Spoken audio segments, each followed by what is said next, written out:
Good morning. This is the Eager Beaver Show. You are listening to a True North Eager Beaver Media Incorporated podcast.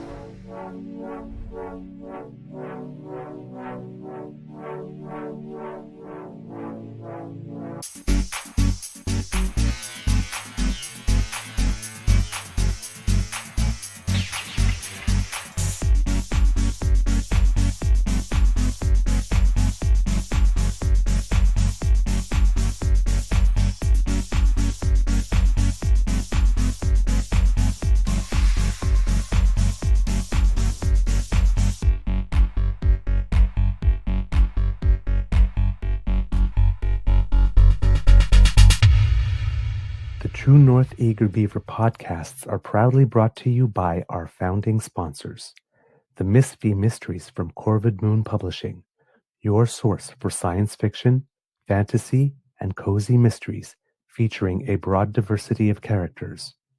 PsychicTarot.ca, book your tarot reading and unlock your spiritual journey.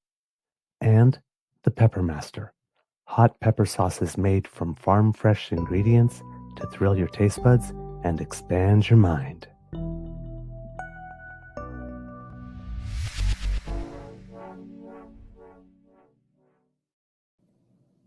Well, good morning and hello, kids and cubs, and welcome to Season 5 and episode number 850 of the Daily Beaver Morning Show.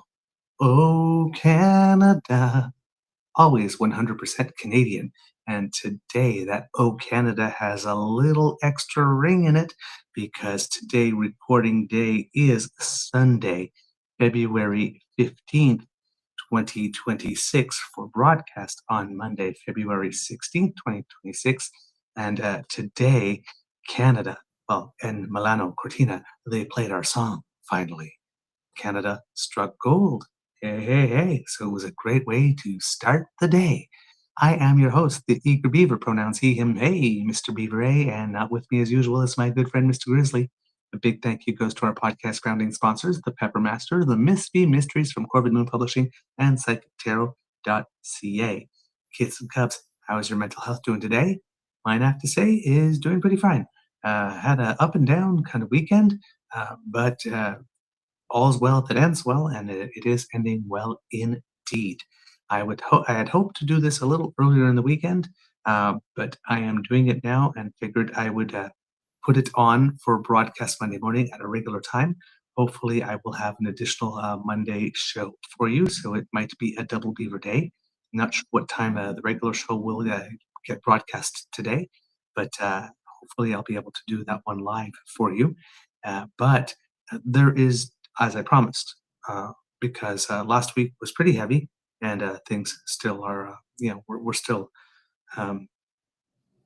processing and getting over everything that happened last week with the incredibly tragic events in Tumbler Ridge, British Columbia, and also in the province of Quebec on that First Nation that I do not want to massacre the name.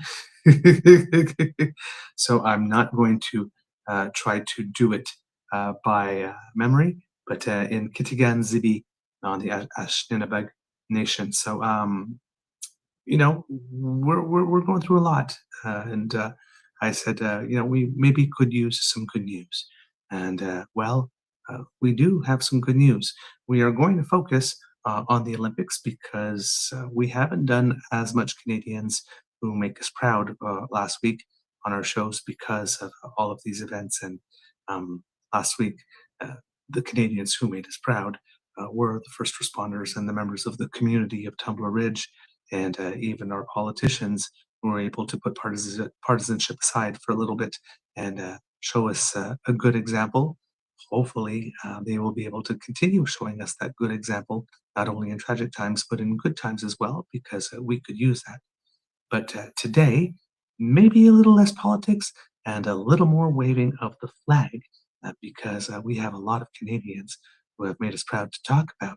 And of course, there was Valentine's Day, kids and cubs, and I have a little Valentine for you.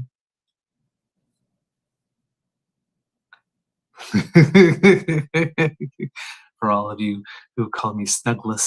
For those who would be listening, not on video, I am wearing my I Would Cuddle You So Hard t-shirt. So a big cuddle and a big snuggle for all of you, the DamFam.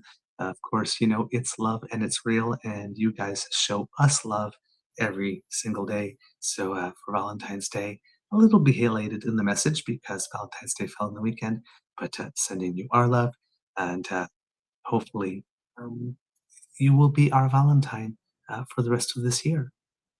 Until next Valentine's Day, where we get to ask you to be our Valentine again. So I hope your Valentine's Day was celebrated with love and laughter, maybe a couple of treats. Who knows? Whether you were alone or with somebody, maybe you did something nice for yourself on Valentine's Day. Why not? Right? All right, let's jump into it, kids and cubs, because we've got a lot to talk about and we've got a lot to celebrate.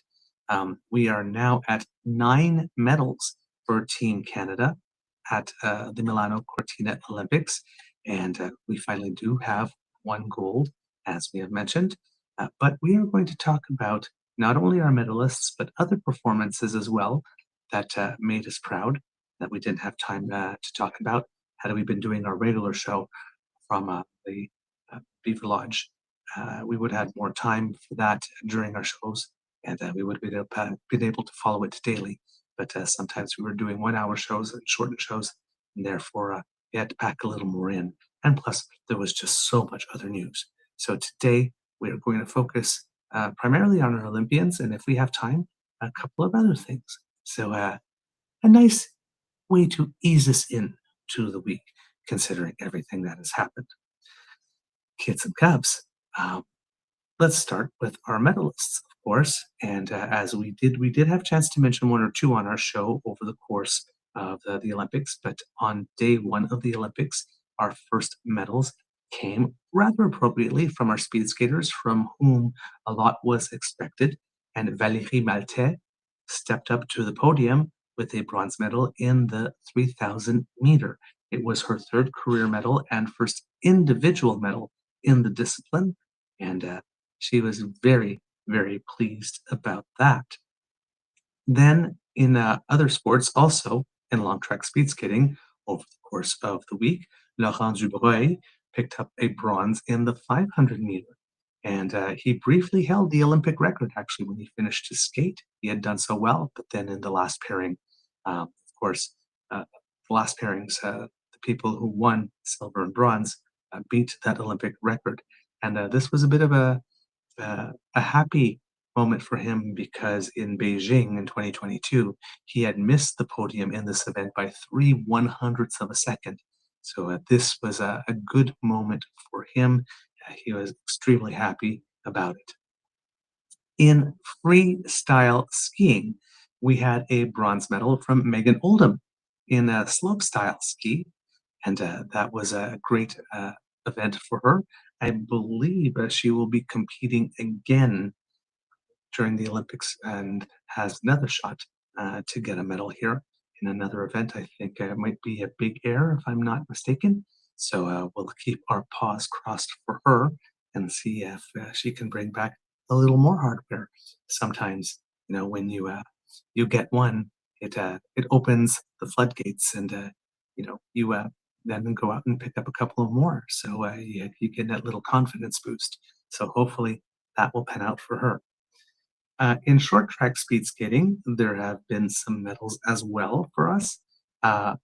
The mixed relay team picked up a silver, and that's a team comprised of Kim Boutin, Courtney Serrault, William Dangenou, and Félix Roussel.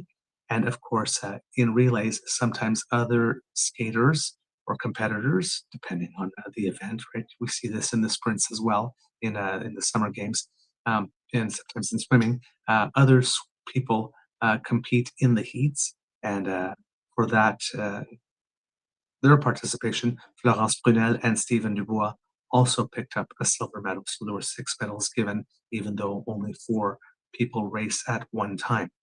For Kim Boutin, it's her 5th career medal at Winter Olympics, which makes her Canada's most decorated female short track speed skater. And for Stephen Dubois, It was his fourth medal of his Olympic career. So we have some very, very talented speed skaters.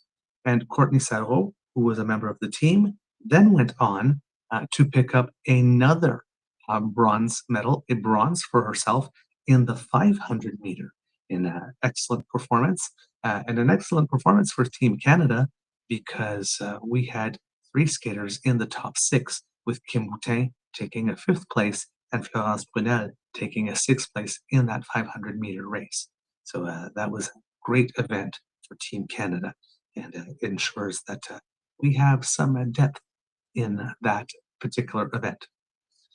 In figure skating, this is one that made me very, very, very, very happy. In the ice dance competition, Piper Gillis and Paul Poirier took home a bronze medal. And this is coming a long way back because Piper Gillis had to take some time off from the sport, I think, in 2023 to fight ovarian cancer. And she's come back very strong. It was looking like this year because, as you know, kids and cubs, if you follow figure skating and particularly Olympic figure skating, um, Canada often gets a little bit the short end of the stick when it comes to judging. You remember all the times that Shaylin Bourne and Victor Kratz ended up finishing fourth rather than on the podium. And then, of course, we had the thing with Jamie Salé and David Pelletier, where they had to revise and give co-gold medals. And then last Olympics, in the team event, Canada was fourth, and Team Russia, who had won gold, their female single skater had been found in a doping violation. And rather than eliminating the entire team, because, you know, if in a relay, for example, if one of the team members makes a mistake, the whole team gets eliminated. The International Olympic Committee, even after an appeal, found a way to downgrade the score somehow for the points for the team, but rather than just eliminating her from the competition, kept her in the competition somehow, that she was able to record a score, and that kept Canada in fourth when we could have gotten a bronze medal there. She should have been elevated to bronze. So that was the first Olympics in a while that we hadn't picked up at least one medal in figure skating. So it was very nice that this happened. And in figure skating, it was looking for a while that this was going to happen to Piper Gillis and Paul Poirier again, that they were going to keep them fourth or fifth or something like that, but just off the podium. But they did very well. They had the skate of their lives. They are four-time world champion medalists, and this was their third Olympic appearance, but had not managed to get a medal yet. And the team that was in fourth place, the team from the UK, did not have a perfect skate in the free dance, which pretty much had this on lock for Gillis and Poirier. And apparently they both had tears of joy and relief, because this had been a very long time coming for them. In that event, our second team of Marjorie Lajoie and Zachary Laga had also picked up a top 10 performance, finishing 10th. In fact, all three of our teams did qualify for the final in ice dance, which was a very a good accomplishment. So there again, we have some good depth in that sport. Also, let's see if we're going down the list here. I put them all down. In freestyle skiing, Michaela Kingsbury got the silver in the men's moguls for his fourth career medal. And this one was so close. It was on day 6. And day 6 was a great day for Canada because we had picked up 3 medals. It was our first multi-medal day. And we missed 2 gold by just a smidge in the moguls. It turns out that Michaela Kingsbury and a competitor from Australia, Cooper Woods, were tied.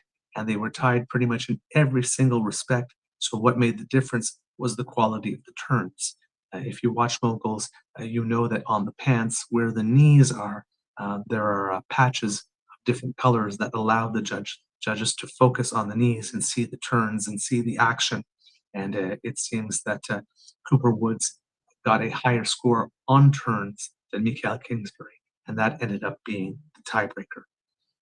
Another great performance for Team Canada in that event came from Julien Viel, who also picked up a top 10 and picked up a 6th place in that event. But Michael Kingsbury was not done yet. No, no, no, because this morning the nation woke up to the greatest of all time in this sport.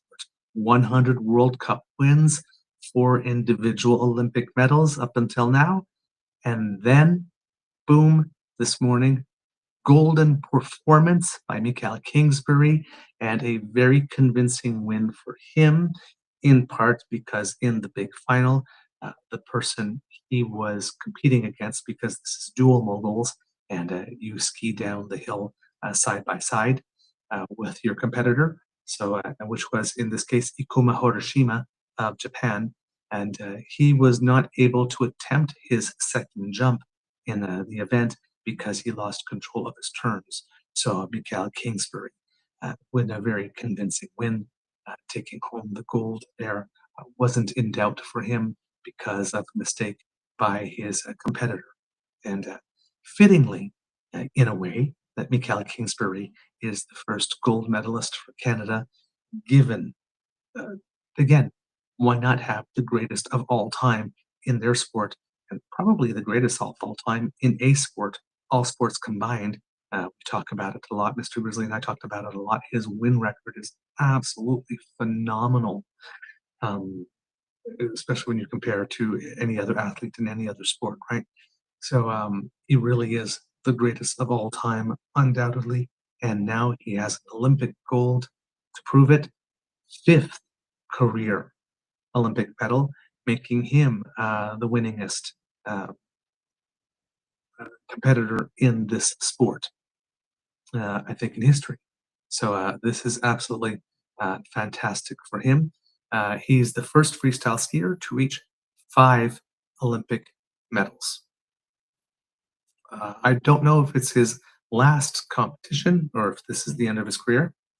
He's been around for a long time, and he's also a father now, and this had a lot more meaning for him, and his very, very young son was there to share the moment with his very, very proud papa.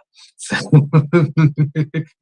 a lot of athletes say that there's competition and everything, and then once you have a kid, um, where competition sort of fits in your life takes a different place. And I think it was a beautiful moment there for him to be able to win with his son. Not sure his son is old enough to probably remember, but that's okay. Daddy took him in his arms, and Dad is going to remember. And hey, it's on video clearly forever. So at some point, when his son is going to be able to realize just what a spectacular father that he has, he's going to see that moment, and I'm sure it's going to create a new, beautiful memory for him because I'm not sure that he's old enough yet to be fully conscious of what's going on and to have a memory of this later in life. But yeah, I always love seeing those moments when people, have their kids there, or the person that they really love and care about, and they get to share that moment with them. It always adds a little extra tear to your eye when you see that, and a little extra boost of happiness. Also in freestyle skiing, Elliot Grondet picked up a silver in snowboard cross, and that was another just so close on that day by 3/100ths of a second. He says he has absolutely no regrets. He gave it his all. It was a very competitive race. He did his best, so does his competitor. Grondet was leading and just got clipped at the end, but he seems to be very happy with his performance. I personally like to see that because a lot of people turn around, the more negative people says, well, you didn't win silver, you lost gold. He won silver. It was an extremely competitive race, and therefore he has no regrets, and that's an attitude I like to see in sports. Uh, the Olympics are about giving your best. It's one day for some kind of competitions every 4 years. On that particular day, at that particular time, did you deliver in the clutch? There are things that can happen, right, that can throw you off. For example, on the small hill in ski jumping for women, Abigail Strait thought that she was going to have a great event, and on her first jump, something happened with the wind, and as soon as she jumped, she knew that it was not going to go far, even though she did everything well. Just the wind wasn't with her. And when she did her second jump was close to 20 meters longer than her first. And it's like, yeah, this is what I can do. But the wind on that particular jump just didn't go her way. And these are things that can happen at the Olympics, right? You get one shot at one moment. And, you know, not everything is under your control. All you can do is your best performance. So in this case, he's a very happy silver medal winner. And I like to see that. Um, let's see. That can't be everyone, is it already? Is that all 9? Let me count, because I maybe did that a little too fast. Let's see. I'm just gonna count there. 1, 2, 3. Yes, indeed. Okay, I think you're right. Henri Maltais, Laurent Dubreuil, Megan Oldham, Kim Boutin, Courtney Sarot, William Dagenou, and Felix Roussel in which the mixed relay speed skating team. Courtney Sarot, Piper Gillis and Paul Poirier, Michael Kingsbury twice, and Elliot Grandin. So yeah, I believe that does indeed make 9. So yeah, some great performances from our Canadians. Hopefully there will be more. It's been an interesting Olympics in that there's also been a lot of challenges for Team Canada.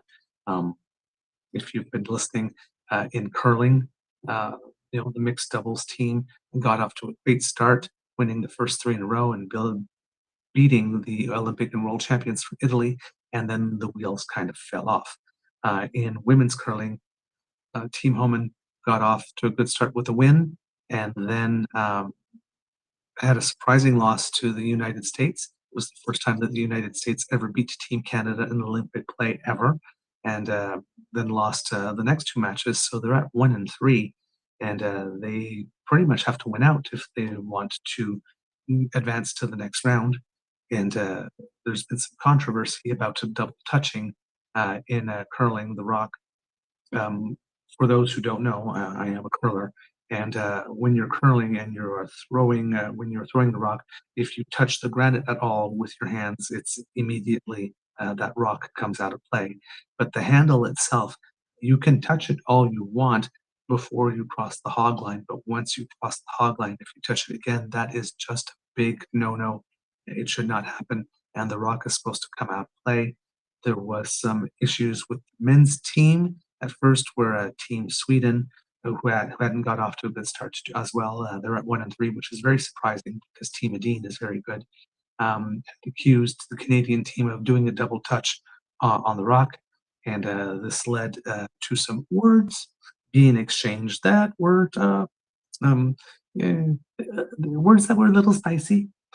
Mark Kennedy, in particular, the third, who then didn't apologize for using the words specifically, but did admit that he could do better, and if there was anyone he needed to apologize to, would be younger Canadians, because he does realize that he's a role model, and so he did take some accountability in saying that he could have handled the situation better in the moment. However, it seems that the team has bounced back today with the win against China. They are 4-1 because immediately they were 3-0, and I think they had lost then to Switzerland, which is a very good team. But sometimes you can have an event like that happen, and it can get into your head, and then it can the wheels can fall off your team. So apparently they had a team meeting and they worked it out and talked it out, and hopefully they are back on track. On the women's side, hopefully that is the case too, because today they had a full day off. They had a full day off, and hopefully they'll be able to do that. One of the things that can happen in curling is that if you start falling behind in the standings, you could maybe try a little too hard, And again, uh, they say football is a game of inches. In curling, we say we wish we had inches. So uh, it doesn't take a lot. Sometimes you can throw a almost perfect match, and one shot goes awry, and there you go. And for Rachel Holman, with the controversy with the double touching or the more touching more than once on the handle. In curling, at least at the Olympics, the officials are at either end and they're actually not watching uh, the release line. But if somebody makes a complaint, um, they will come and watch the line specifically for three ends. And if there are no infractions, there are no infractions. But Rachel Holman in one match got caught also for double touch, um, and that rock was removed out of play, and they did lose that match. So, and again, the Swiss team also accused Canada of doing that. Canada saying that they absolutely do not do that. For some reason, in curling, uh, they do not resort to video replay. I personally do not understand that when it comes to sports. Moguls is another one of the sort, I think, where judges watch from the bottom. Diving in the Summer Olympics is one when somebody doesn't actually come down fully vertical or sees a splash. They don't go to the instant replay like they do in gymnastics or in figure skating, for example, where every single jump they look, did you take off on the right edge? Did you do your full rotations? All that kind of stuff. And then you're scored on the quality, but you are judged on what you actually did, right? Tennis has the Hawkeye, so if the ball is 99% out, which is 100% in, you get the credit for what you did, and you don't have to rely simply on the human eye to make sure. But in curling, that is not the case. There was also some talk about whether or not Sweden trapped Canada a little bit by bringing their own video cameras and coming to the side of the line. But watching from the side of the line is not necessarily the same when you have an overhead camera that can see specifically when everything is there. So I'm not sure why it is they do not use a video replay for that, but there has been some controversy. Hopefully, this does not get into the head of our teams, and that they can regroup and make the playoffs for this tournament. But yeah, never has curling been so controversial. And somebody was making a point. It's like there are certain sports where a lot of rougher things happen, but in curling, because yeah, sportsmanship is sort of part of the game. If somebody makes an error, they usually call it on themselves and they resolve it on the ice with the other team. Um, yeah, one or two little f bombs, and all of a sudden, that's a big sporting scandal. Whereas in other sports, for example, like short track speed skating, which has affected Canadians frequently, there's sometimes some interference or some bumping or some contact that can either slow people down or get them out of the race. And people are turning around and saying, wait a minute, incidental contact doesn't get you, well, not incidental, but contact doesn't get you eliminated, but double touching a rock, which probably doesn't confer any advantage whatsoever, uh, gets your rock taken out of play. Really? There's some people wondering about that. But hey, that's what every sport has its own regulatory body, and they have their rules, and you can't compare from sport to sport really. But looking at the overall thing, there's a couple incidents there that are a bit head scratchers, no doubt.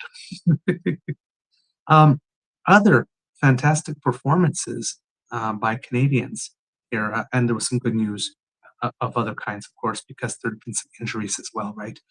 We had Deanna Stellato Dudek, who was a Paris figure skater, who apparently had a terrible fall, or some type of injury. I'm assuming it's a fall.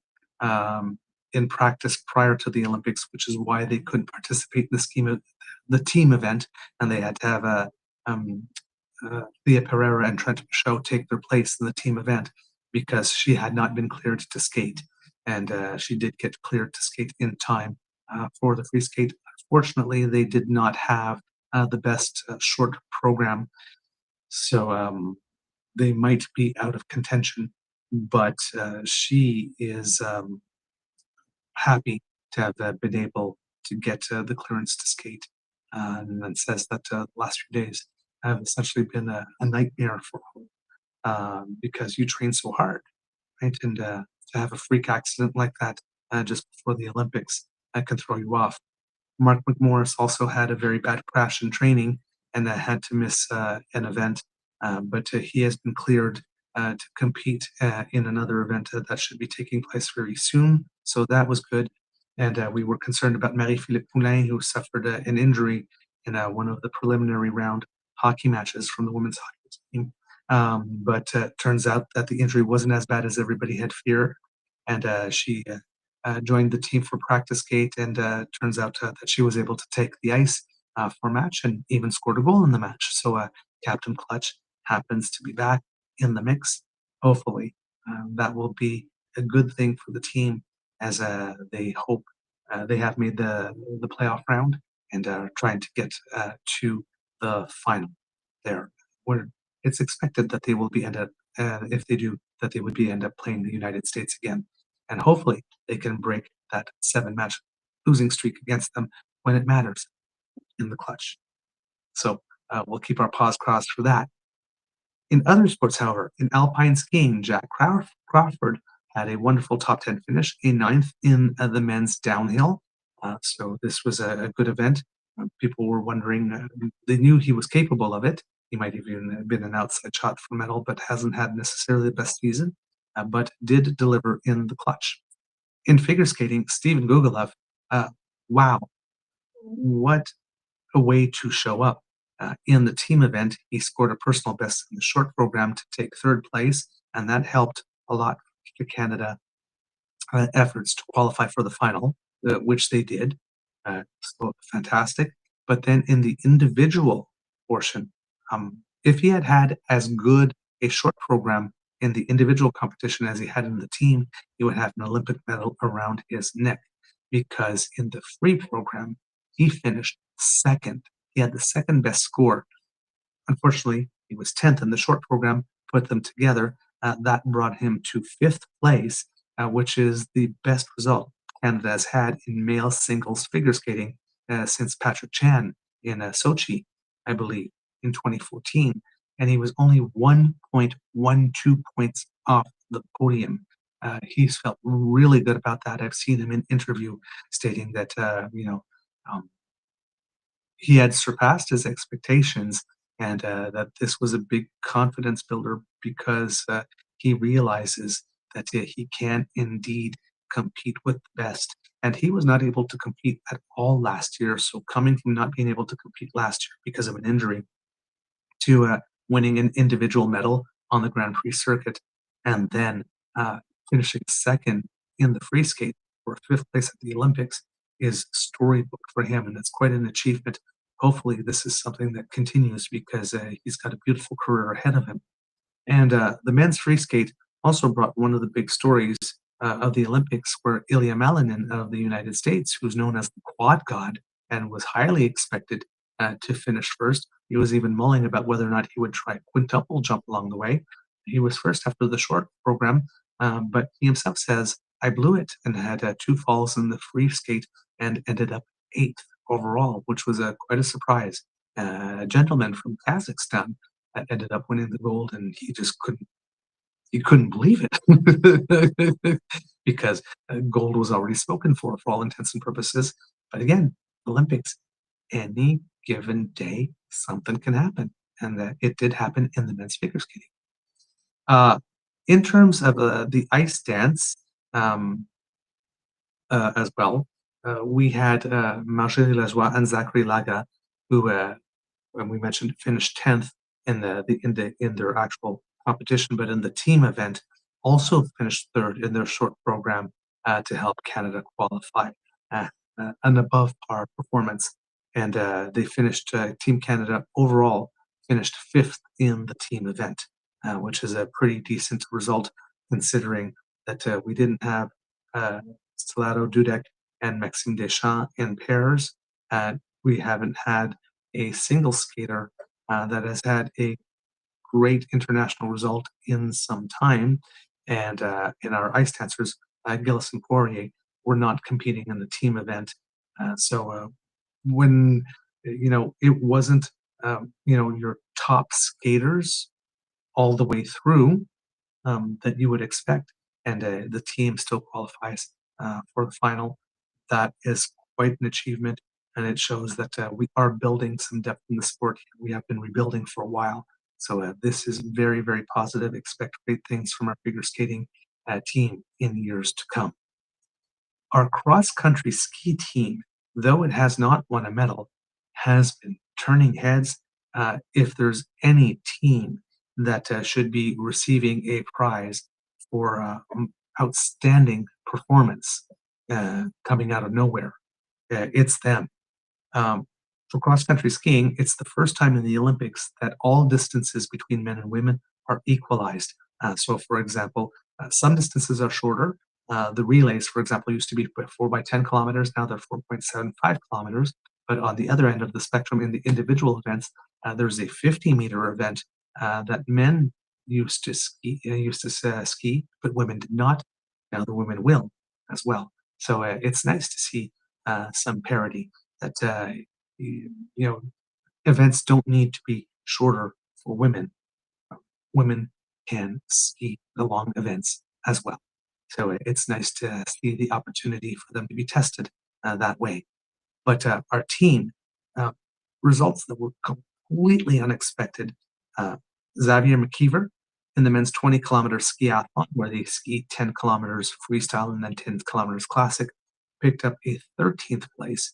And while this is not a top 10, it's still great because in cross-country ski events, sometimes the fields are larger than 100 skiers in the individual events. So a 13th is absolutely fantastic for him. In the women's 10-kilometer freestyle, Alison Mackey picked up a top 10 in 8th place, the best ever for a result for Canadian in Olympic history. And she's relatively new on the team, so if that's something that she can build upon in future races, we have a potential new cross-country skiing star. And again, nobody saw this coming whatsoever. And then, we like to say Canada, where the women are strong and the men are pretty. But the men stepped up too, because in the 10-kilometer freestyle for the men, Tom Stephen, who had never made a top 20 in any individual event at any point on the World Cup, at the Olympics, picks up a 9th place. Again, in a very massive field. This is an incredible achievement.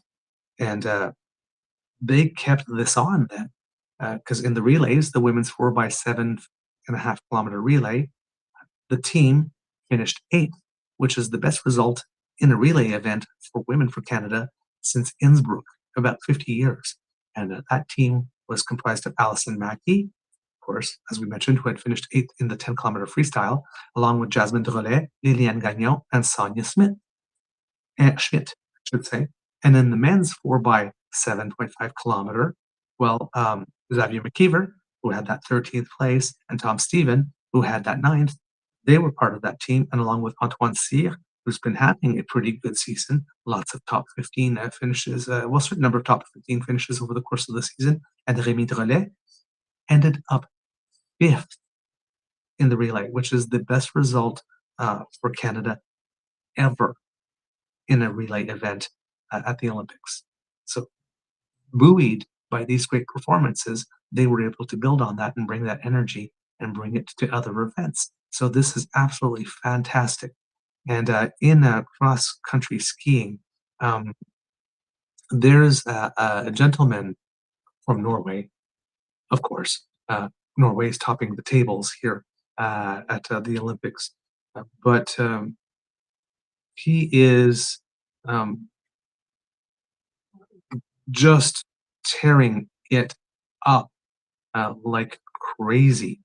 I believe he has won every single event that he's competed in at these Olympics, and he is I think the winningest of all time in cross country skiing, Johannes. I don't know if I'm going to pronounce this correct. Hösflot Klæbo, won 2 gold medals and the team medal uh, event while he was there. I think it's he now has 9 gold medals career or something like that. If I remember that, it's just yeah, 9th gold medal, setting a Winter Olympics record. So wow, again, you see absolutely fantastic human performances. I always say that the Olympics, the best reality television there is. And, you get to see moments like this, even when they're not from your own country. There was someone from Brazil as well. I'm going to try to look up the name, uh, who in downhill skiing won a gold and became the first ever South American to win a gold medal at a Winter Olympics. Pinheiro Braathen won the giant slalom. And so again, you see some wonderful moments there that are historic. And also in cross country skiing, there was some wonderful moments where people from countries that are not known to have a history of competing on the snow, like Haiti and oh God, the names of the nations are escaping me now at the moment. Uh, Israel was another one. We're all waiting for each other at the finish line and cheering each other on and just getting the best cheers of that they've ever had. Athletes from Mexico as well, competing in cross country skiing, getting cheers from the entire crowd, but being there to support each other as they created their own history. So lots of beautiful Olympic moments here. In long track speed skating, Beatrice Lamarche has had a breakout Olympics, finishing 5th in the 1,000 meter and 7th in the 500 meters, so 2 top 10s from her. Laurent Dubreuil, we've talked about a little earlier, who did pick up 1 medal, was 8th in the 1,000 meter. And interesting because he won the silver in 2022 in this event, and finishing 8th here, he was actually 1/10 of a second faster than he was in 2022.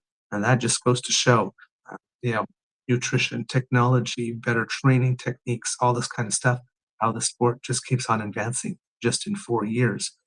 His time was better than the silver medal winning time just 4 years ago. But this time around, that was only good enough for 8th. Things move fast. You blink, you can miss it. And Ted Jan Bloemen, who had won a gold medal for us at the last Olympics, had the last skate of a very illustrious career and had picked up a top 10, 9th in the 10,000 meter. Also, Laurie Blouin in the 500 meter picked up in a 9th place there.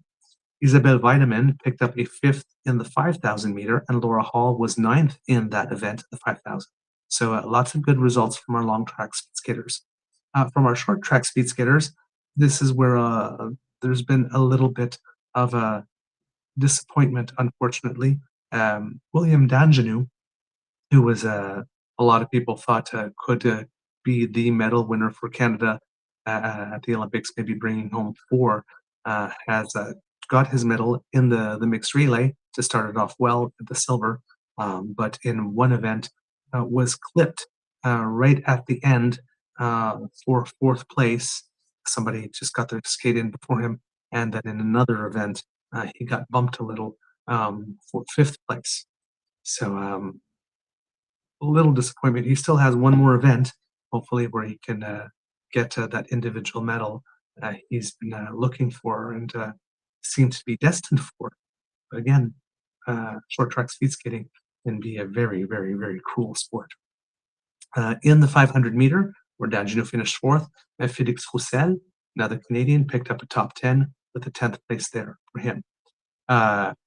In the 1,500 meter was the one where Danjanu was bumped. He looked like he was on his way there, and a lot of his speed got scrubbed and ended up finishing 5th. Stephen Dubois ended up taking 6th place in that event. In freestyle skiing, in the women's moguls, Maya Schwinghammer, in her Olympic debut, took a 5th place, and again, also close from the podium, just 0.39 points out of a bronze medal. Sorry, I'm losing my voice a little bit here. But again, some great results and a good future for her. Certainly, an Olympics medal is only a matter of time for her if she had this great a debut. In luge, probably the sliding sport where we're going to have the best, where we had the best result in doubles. Both the men's and women's pairing picked up a top 10 in 10th place. So for the women, it's B.T. Podolsky and Kaylee Allen picked up 10th place. And for the men, Cole Jajansky and Devin Wardrop took a 10th place there. So hopefully, Zajansky and Wardrop have been competing together for a while. Podolsky and Allen are a new duo. Women's double luge is a new event at the Olympics. Men used to be able to compete in it, but not women. So there's some parity there. And now, and hopefully, they will be able to continue their association, and maybe that will lead to good things in the future. In men's hockey, the team went perfect 3-0 in their pool play, and they got a bye to the semifinals, and they are first. They are ranked first by goal differential over the United States. So hopefully, there are some good things to come for Team Canada in hockey there. Today, as you're watching this, Olympic competition has already started because of time zones, but it is day 10 at the Olympics, and there might be some other opportunities for, pardon me, Canada to bring home some hardware. In short track speed skating, Courtney Sarrault, Kim Boutin, and Florence Prunel will be competing in the women's 1,000 meter. There's some opportunity for some medals there for sure, because all of them have some medals, either in a team relay or individual so far. In freestyle skiing, Megan Oldham, who did pick up a bronze, will be competing in the big air final along with Naomi Umis. And Naomi Umis has been having a fantastic season on the World Cup. I believe winning 3 events, if I'm not mistaken. She leads the World Cup big air standings at the moment. So hopefully she can continue with her winning ways. And who knows, maybe another gold coming from her. And in figure skating, Leah Pereira and Trent Michaud are surprising third after the short program, after some of the top teams had a little trouble with their short program. Often in figure skating, they say you can't win it in the short, but you can lose it in the short. They didn't do so bad at other teams as to lose it. So some people are thinking that Michaud and Pereira are still a long shot for a medal, but right now they are in third place. And right, again, a combination, if they skate their best and other teams maybe not, they are in position to bring home what would be a surprise medal. But they are delivering in the clutch. They did very well in the team skate. They're doing very well here. They seem to be confident, and they don't seem to be being taken over by the occasion so far. So who knows? There could be some good results there as well for Team Canada. Other stuff to watch, Team Canada versus Switzerland in women's hockey in the semifinal. So hopefully there'll be some good news there, and we'll find out that Team Canada will be going to the final. Of course, there will be some curling matches. Rachel Homan's team will be playing 2 matches against China. That's already started, already over by the time this is airing, because it's going to be playing at 3:05 in the morning Eastern time, and then Japan at 1:05 p.m. Eastern time if you're watching that. So hopefully those will be 2 wins for the team, and they'll be able to get back on track. So yeah, that's what I've got for you from the Olympics, Kits and Cubs. Another little bit of news, not from the Olympics, but also some good results for us in sporting, because you know I'm a big tennis fan.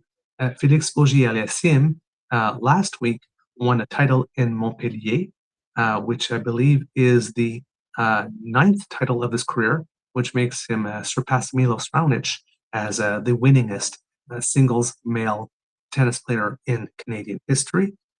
So this is fantastic.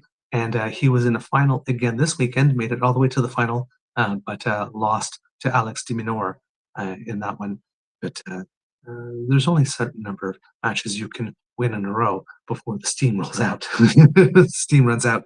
So a great 2 weeks for him, winning every match he's played except one, which was the second final in the second week in a row that he achieved a final.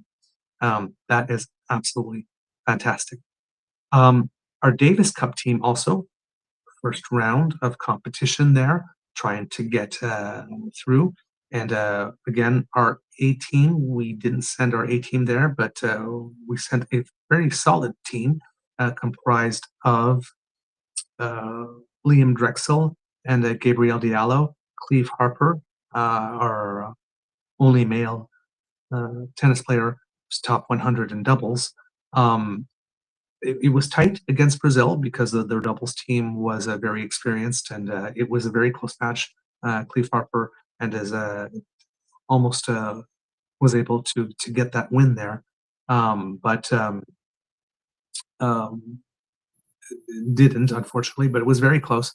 But they were actually able to do that against Brazil and get in its best of 5. So they won 3 matches to 2 against Brazil. They're calling it a little great escape because Diallo shockingly had lost to Gustavo Haida on day 1, and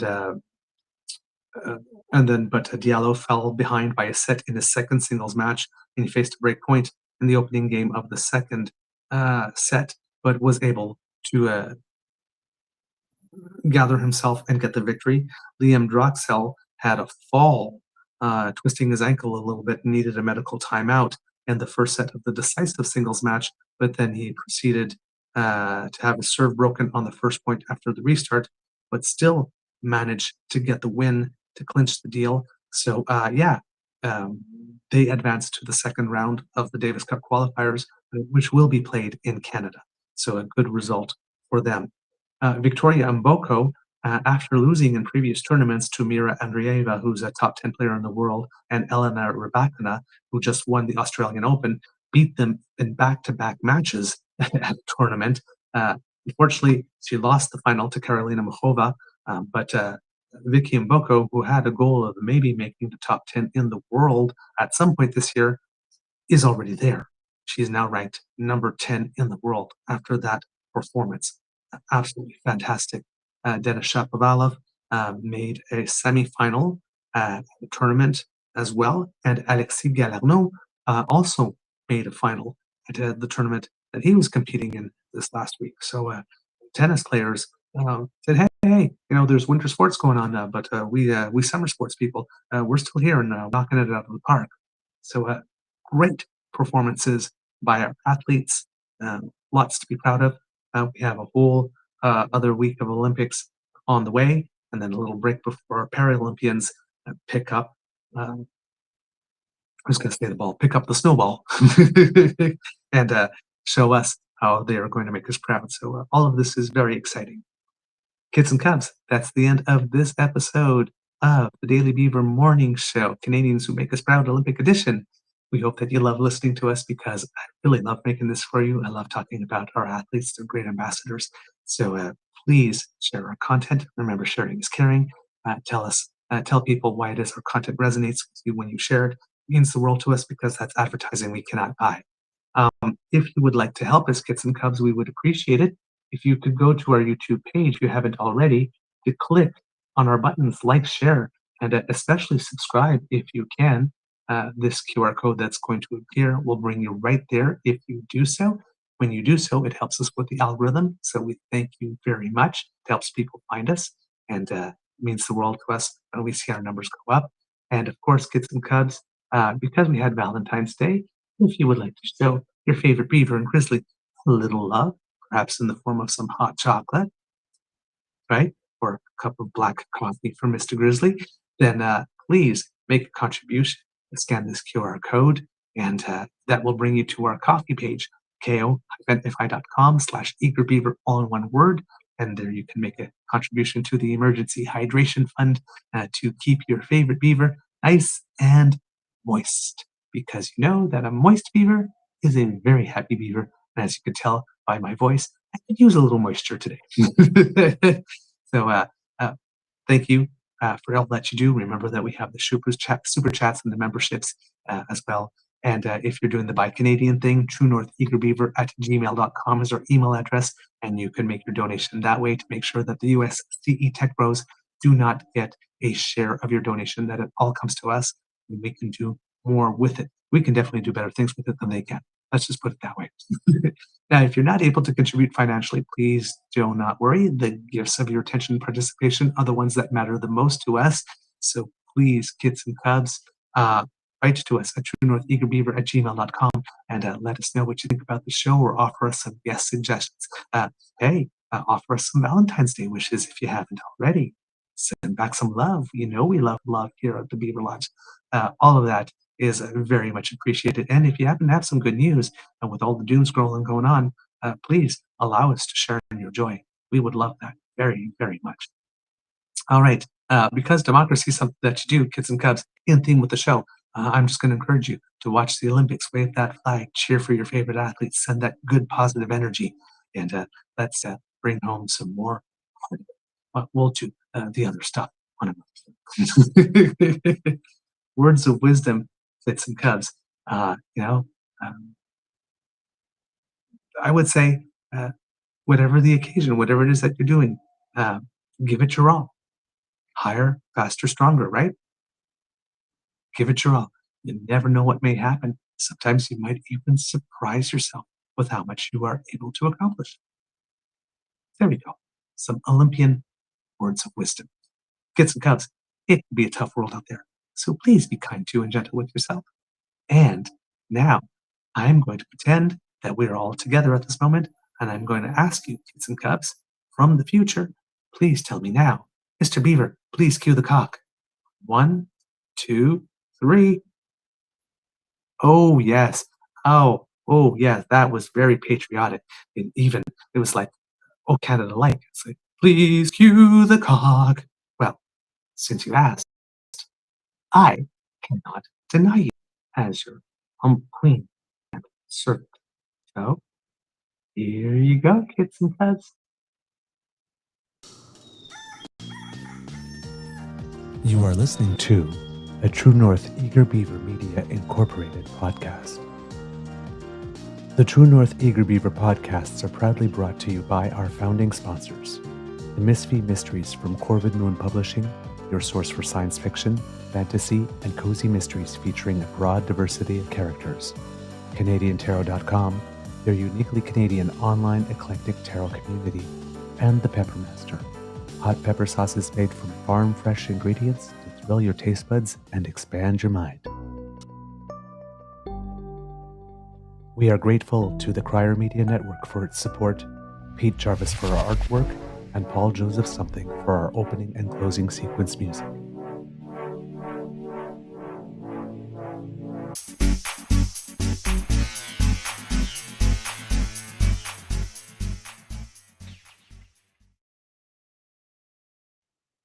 All right, kids and cubs, before we go, just to let you know that on the next show, even though we will be talking about some politics and we might have to go up and down with various news, we are going to have still some good news. It might not be all good news, but we're definitely going to have some good news for you on that show.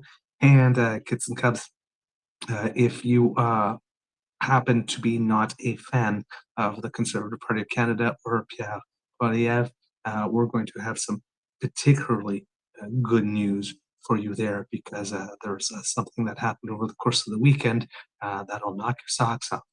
I can't wait to share it with you. Little tease. For now, I gotta go.